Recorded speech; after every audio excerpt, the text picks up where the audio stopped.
Fine, let's start. Number 1. The Lady of Dai. In 1972, a team of Chinese pathologists stood over a body that should not have existed. They had a scalpel ready. They expected dust and brittle bone. Instead, when the blade touched the skin, the tissue gave way, like the flesh of someone who had died a week earlier. The skin was soft. The limbs still bent at the joints. There was clotted blood inside the vessels, and that blood could still be typed. It was type A. The woman on the table had died around 163 BC. She had been underground for more than 2,100 years. Her name was Xinjue, and we call her the Lady of Dai.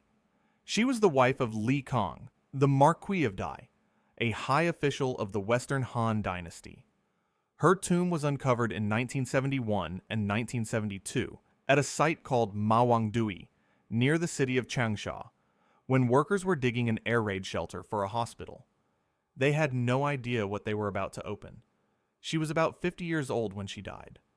The autopsy read like the chart of a modern patient. She had severe coronary heart disease. She had gallstones. She had a damaged spine. And inside her stomach and intestines were 138 seeds of Chinese muskmelon. She had eaten melon, and minutes later, her heart had stopped. We know her last meal, and very nearly her last moment. How does a body survive like this? Consider how she was buried. She was wrapped in around 20 layers of silk garments and ribbon.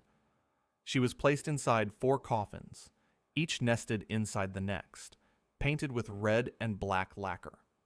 Around the coffins, the builders packed a thick layer of charcoal, and around that, a dense seal of white clay. The charcoal pulled moisture out of the air. The clay locked oxygen out completely. The chamber sat more than 12 meters below the surface, where the temperature and humidity barely changed across the centuries. And the body itself rested in roughly 80 liters of a faintly acidic, unknown liquid. This is what scientists call wet preservation, and it is the opposite of how the Egyptians worked. The Egyptians removed the organs and dried the body out. Xinjue kept everything. Her organs were intact inside her. The mainstream explanation is simple suffocation of decay.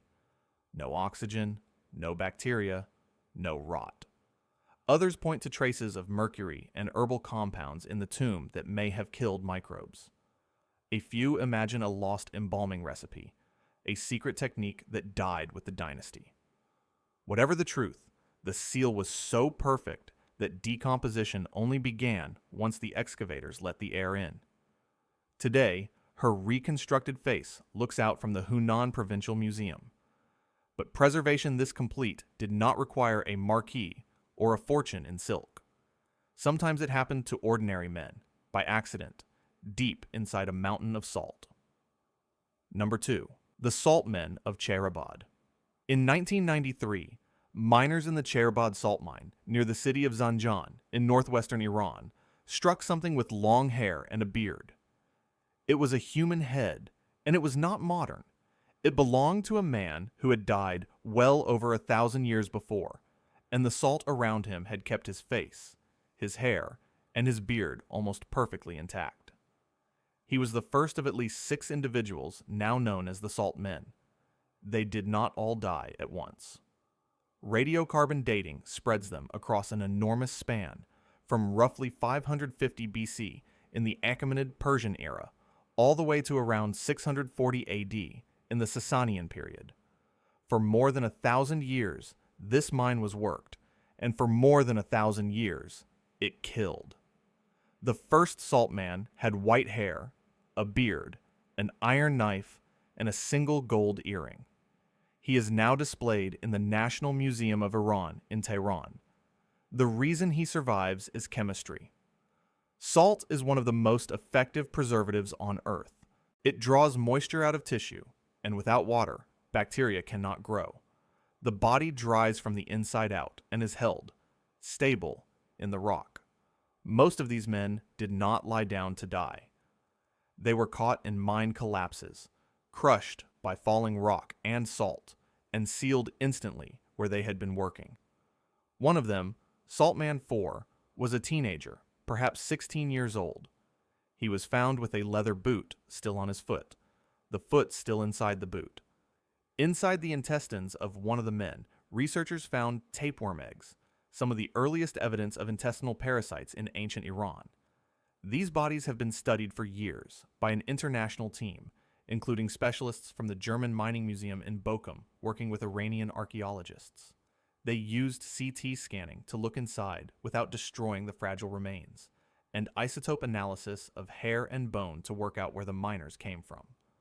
The salt preserved far more than flesh. It kept their woolen clothing, their leather, their rope, even their wooden tools, and that is what makes them so important. Tombs preserve kings. The desert and the bog often preserve people who met a dramatic end. But these are working men, ordinary laborers frozen at the instant of an industrial accident, 2,000 years before the word industrial existed. The mainstream reading is straightforward. These were accidents in a dangerous workplace. Some wonder about unsafe forced labor. A few have floated ritual ideas, though the evidence points firmly to disaster, not ceremony. Salt dries a body. So does extreme cold. And in the far north, under a single overhanging rock, the cold preserved something far more tender than a miner with an iron knife. Number 3. The Qilakitsoq Mummies. In 1972, two brothers named Hans and Joachim Grunwald were hunting near an abandoned settlement called Qilakitsoq on the northwest coast of Greenland. Under a rock overhang, they found bodies. 8 of them, 6 women and 2 children, tucked into 2 stone graves, and all of them astonishingly preserved.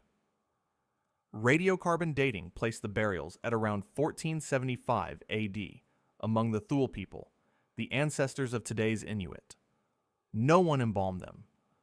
The dry, frigid Arctic air had circulated under the sheltering rock and freeze-dried the bodies, the same principle as a modern freeze dryer, running continuously for about 500 years.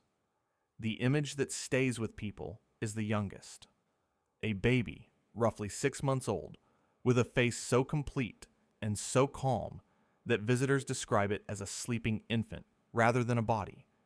It is almost impossible to look at without feeling that the child might stir. The preservation extended to everything they wore.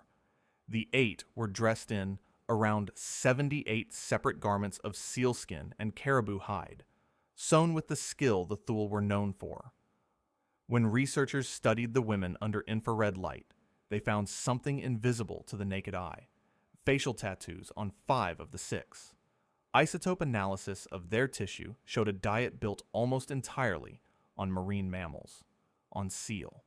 Their lungs carried soot from the oil lamps that lit and warmed their homes. Not everything about them is settled. One reading suggests the baby may have been buried alive alongside a woman who had just died, following a grim Inuit practice from times when no one could care for an orphaned infant. It is a contested interpretation, and a painful one. The 4-year-old child may have had Down syndrome, based on certain skeletal features, though that too is debated. Several of the Qilakitsoq mummies are now cared for at the Greenland National Museum in Nuuk, where a few are displayed. They transformed what scholars knew about Thule clothing, tattooing, family structure, and burial, and they did it because of where they lay. A cold, dry pocket of rock that never let them thaw. Cold can hold a body for 5 centuries. But aridity, the simple absence of water, can hold one for thousands of years. To see how far back that reaches, we have to leave the Arctic for the deserts of South America, and a child older than the pyramids. Number 4. The Detmold Child. In a museum in the German town of Detmold sits the mummified body of an infant from the Andes of Peru. The child looks small and quiet, wrapped and bundled, and then you hear the date. Radiocarbon analysis places this child at around 4,500 BC. The body is roughly 6,400 years old. Sit with that number. This child died about 3,000 years before Tutankhamun was born. When this infant was laid to rest, the Great Pyramids of Egypt would not be built for more than 1,000 years. It is one of the oldest, well-preserved human bodies in any museum on Earth, and it came not from a royal tomb, but from the natural dryness of the Andean world. The child was between 8 and 10 months old at death. The little body was placed in a flexed, seated position and wrapped in textiles, the burial style of many ancient Andean peoples. For a long time, the bundle's true age was unknown. It had entered the museum collection in the 1800s, and only later radiocarbon dating revealed how deep into the past it reached. Rather than unwrap the fragile remains, researchers used a CT scanner, the same machine that images living patients. The scan let them look straight through the wrappings into the body, and there, across more than 6 millennia, they could make a diagnosis. The imaging suggested the infant had a congenital heart defect, a malformation present from birth, and signs of a respiratory infection, perhaps pneumonia. That illness was very likely what killed the child. This is paleoradiology at its most striking, a doctor reading a heart condition in a patient who died 6,400 years ago, without ever touching the body. The Detmold Child traveled the world as part of the Mummies of the World exhibition, and it remains a milestone in how science studies the ancient dead, gently, without destruction. The mainstream explanation for its survival is the stable aridity of the Andean environment, dry enough to halt decay before it could begin. The child's German name comes only from the museum that holds it, not from where it lived and died. Cold, salt, dryness, and airtight seals. These are 4 roads to preservation. There is a 5th, and it is the strangest of all because it does not simply stop decay. It transforms the body, tanning the skin like leather. To understand it, we go to a bog in Ireland and to the oldest fleshed bog body ever found in Europe. Number 5, the Cashel Man. In 2011, a peat milling machine was working across Cashel Bog in County Lowie in the Irish Midlands when it sheared into something it was never meant to touch. The blades cut a human body.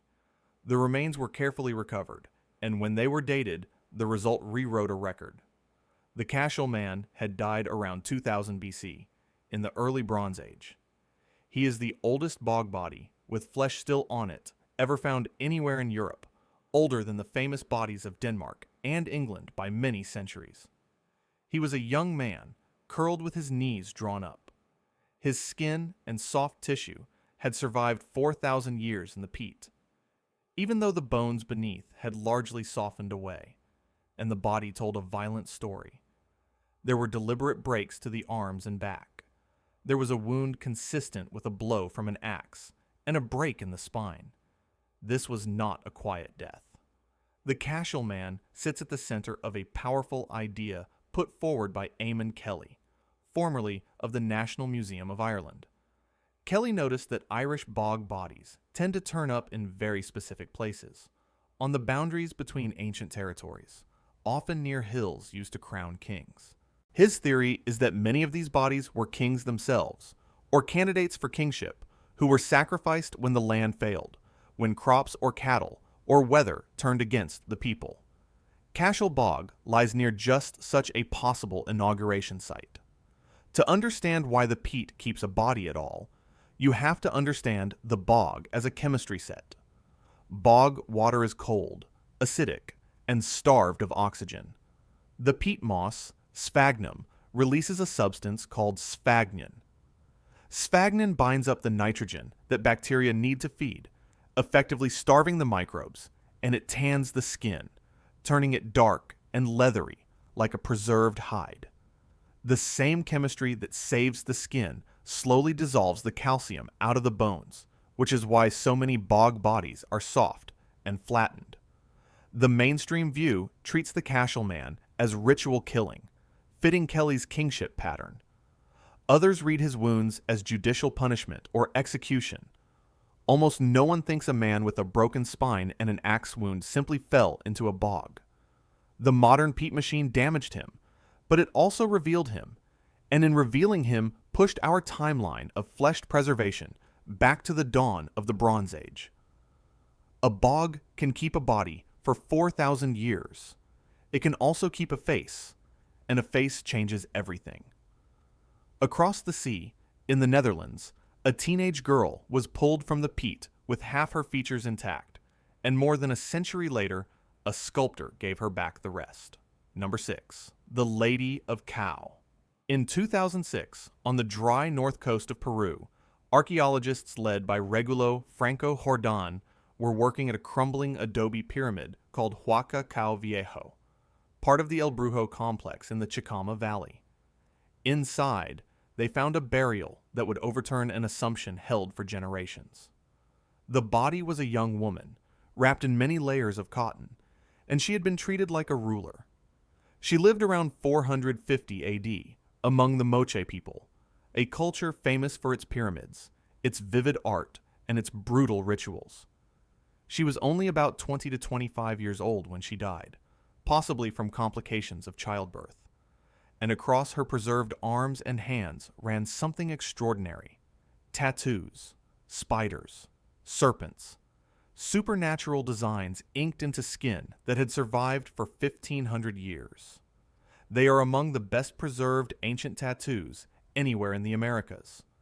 What stunned the archaeologists was not only the body, but what lay beside it.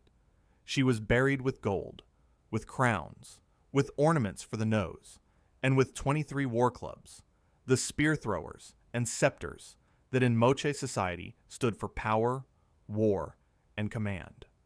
Until that moment, scholars had assumed Moche rulers were men. The Lady of Cao proved that a woman could hold the highest authority in this world. A sacrificed adolescent girl was buried near her, apparently to accompany her into the afterlife. Her preservation came from two things working together. The first was the desert itself, dry enough to halt decay.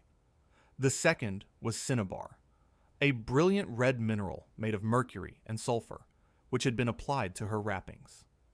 Cinnabar is poisonous to microbes, and it carried deep ritual meaning, the color of blood and life. It guarded her body as it guarded her status.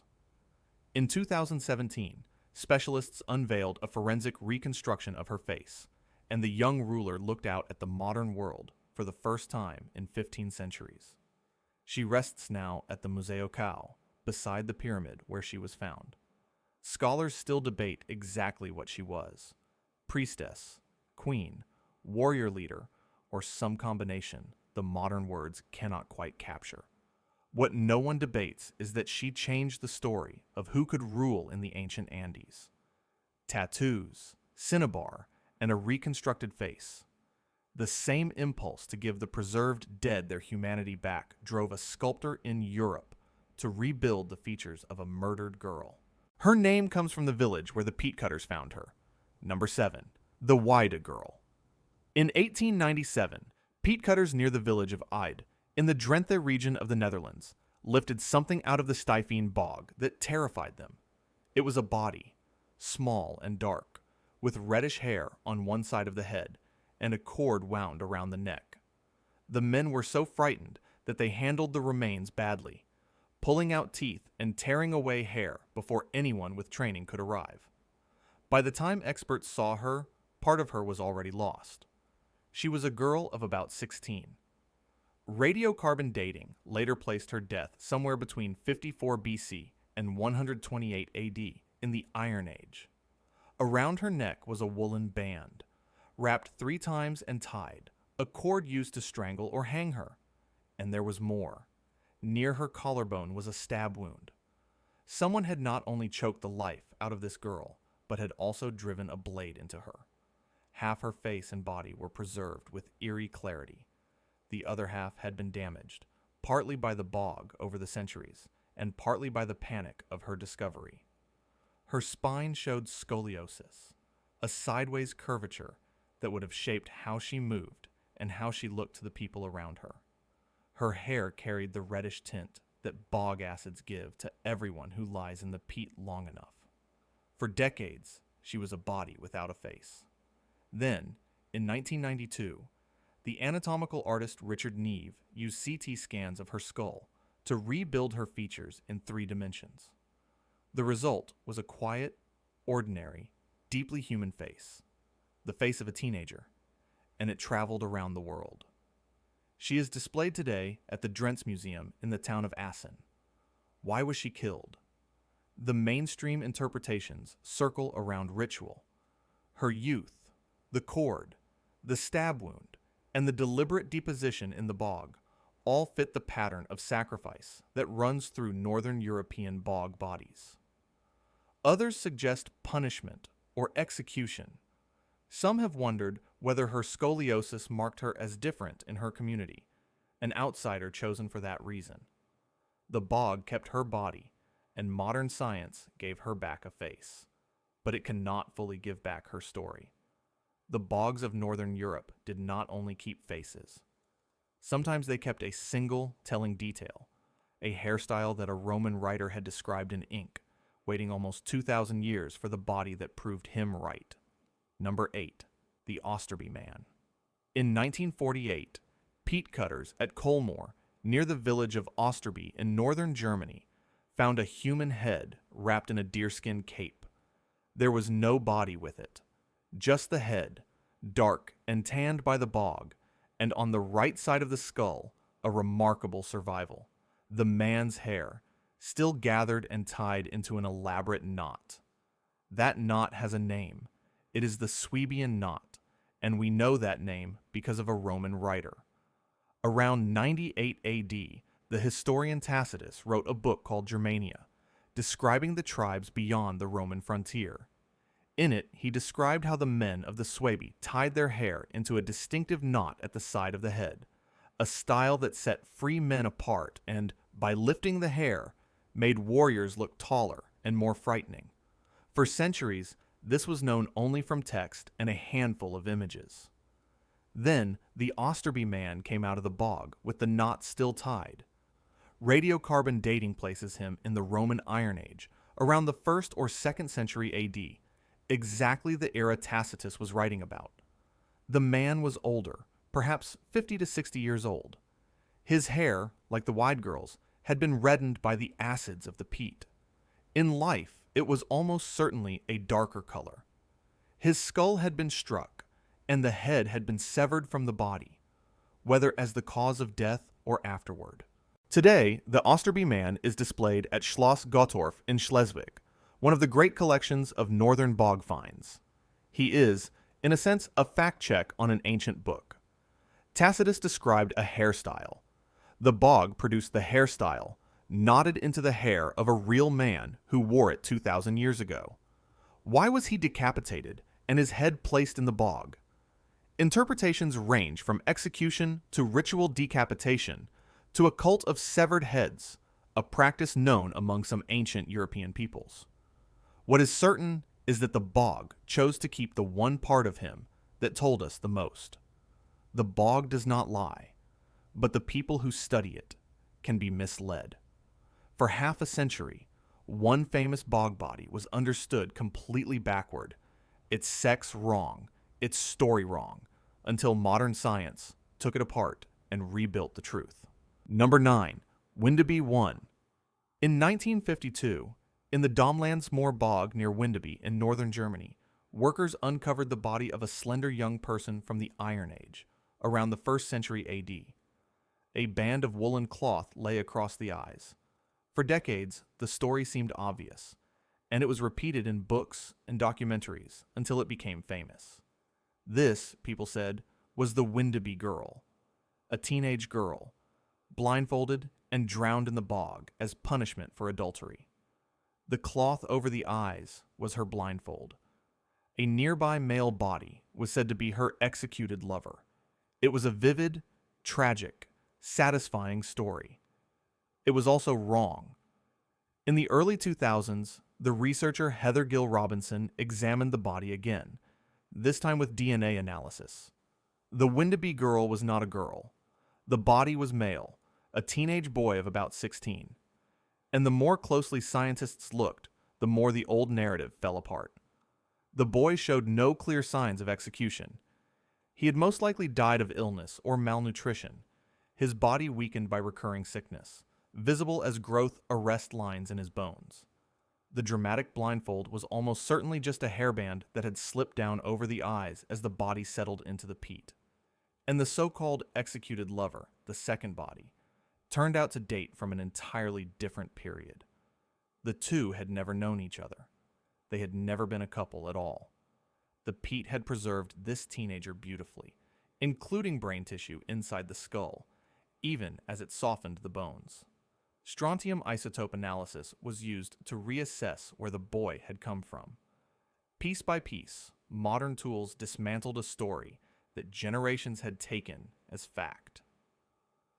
Windeby I, as the body is now neutrally called, has become a lesson taught to students of archaeology.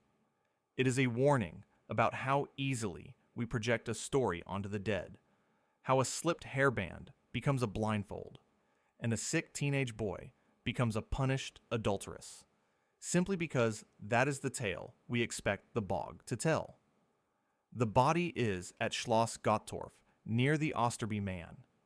The same science that exposed the error, DNA, isotopes, and CT imaging is the science that now reads every preserved body more carefully. For all the bodies we have met, one stands above the rest in fame, in the perfection of its face, and in the calm it somehow holds across 2,500 years. The men who found him were certain they were looking at a recent crime. Number 10. The Tollund Man.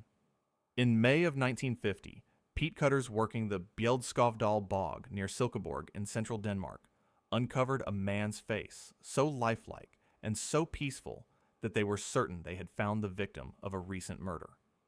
They contacted the police. The police came, and slowly it became clear that the man they were looking at had died not weeks before, but around 2,400 years earlier. This is the Tollund Man, the most famous preserved body in the world.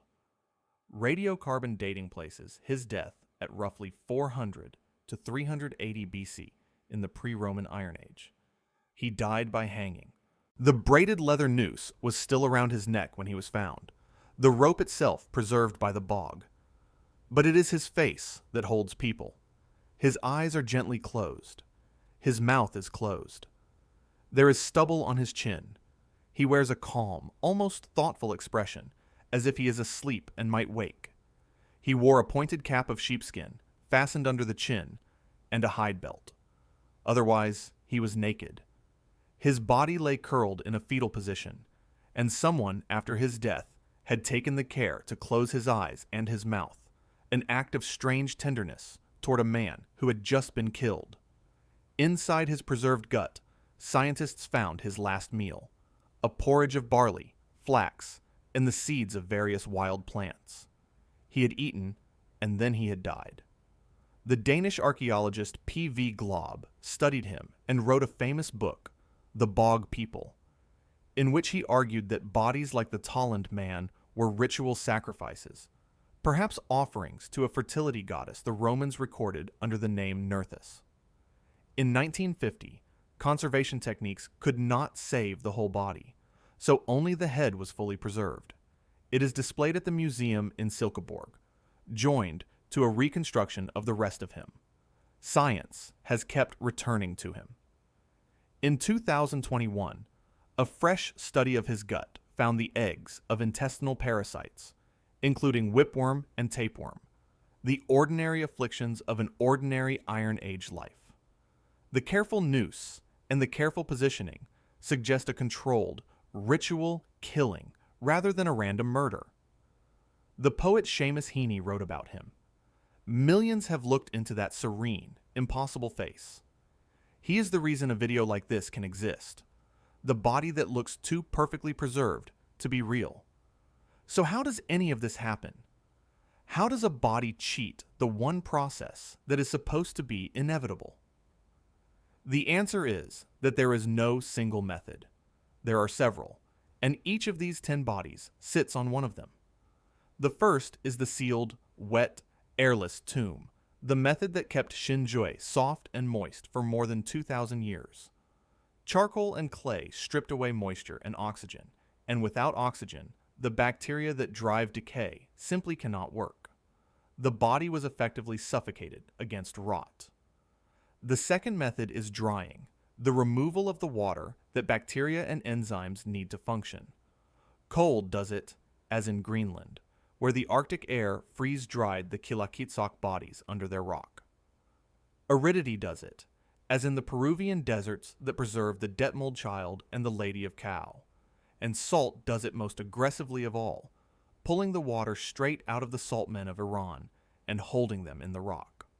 The third method is the strangest, because it does not merely halt decay, it transforms the body. In the peat bogs of Ireland, Denmark, Germany, and the Netherlands, the moss called sphagnum releases a compound named sphagnum. Sphagnum locks up the nitrogen that bacteria depend on, starving them, and at the same time it tans the skin, turning it dark and tough, like leather worked by a craftsman. This is why the Cashel Man, the Tollund Man, the Yde Girl, the Osterby Man, and Windeby I all share that deep brown, leathery look. But the same acids that save the skin slowly dissolve the calcium from the bones, which is why so many bog bodies are soft and oddly flattened. The bog keeps the surface of a person and quietly takes the skeleton. What unites all three methods is that they are accidents of geochemistry, not feats of embalming. No one designed the Greenland cold or the Iranian salt or the Irish peat. These bodies look too perfect to be real, precisely because nothing about their survival was planned. They are the rare cases where the earth itself happened to hold its breath. There is a pattern hiding in this list, and it is uncomfortable. Look again at the bog bodies, the Cashel Man, broken and axe-wounded, the Yde Girl, strangled and stabbed, the Osterby Man, struck and beheaded, the Tollund Man, hanged with a noose still around his neck. Again and again, the people the bogs preserved did not die peacefully. They were killed, and often killed with a thoroughness that goes beyond simple murder. Archaeologists have a word for that excess: overkill. When a body shows a noose and a stab wound and a blow to the head, the violence seems to mean something beyond ending a life. The Danish scholar P.V. Glob built his theory of the bog people around this idea, arguing that many were ritual sacrifices, offerings to the gods of fertility and the land. In Ireland, Eamon Kelly refined the pattern, noting that bodies cluster on ancient boundaries and near the hills where kings were crowned. His reading is that these were failed or sacrificed kings, given to the bog when the land turned against the people. The bog itself may be the key. A bog is neither solid land nor open water. It is a threshold, a place between worlds, and across many ancient cultures. Thresholds were where you placed offerings to whatever lay beyond. To sink a body into the peat may have been to hand it across that border deliberately. Not everyone accepts the sacrifice reading. Some of these deaths may have been executions, the punishment of criminals or outsiders. Some may have been war captives, and it is worth remembering that not every preserved body in this list died violently at all. The Greenland infant, the Detmold Child, the Salt Men crushed in a rockfall, these were not sacrifices. Preservation and violence often travel together in the bogs, but they are not the same thing, and confusing them is exactly the kind of mistake that the next body warns us against. The preserved dead do not speak, so we speak for them, and we are often wrong. The single most important lesson in this whole field is how frequently the first confident story collapses under a second look. Windeby I is the textbook case. For 50 years, it was a blindfolded girl drowned for adultery. Then DNA revealed a teenage boy. The blindfold became a slipped hairband, and the executed lover turned out to be a stranger from another century. An entire tragedy dissolved into a sick child and a set of false assumptions. It keeps happening, and almost always it is technology doing the rewriting. The Tollund Man had been studied for decades before a 2021 analysis found the parasite eggs that revealed the worms living in his gut. The Detmold Child gave up its congenital heart defect only when a CT scanner looked through the wrappings, diagnosing a disease across 6,400 years. The Qilakitsoq women seemed to have plain faces until infrared photography exposed the tattoos that had been there all along, invisible to ordinary light. Isotopes in hair and bone now trace what these people ate and where they traveled, from the Salt Men of Iran to the boy in the German bog. Radiocarbon dating keeps resetting the calendar, pushing the Cashel Man back to 2000 BC and crowning him the oldest fleshed bog body in Europe.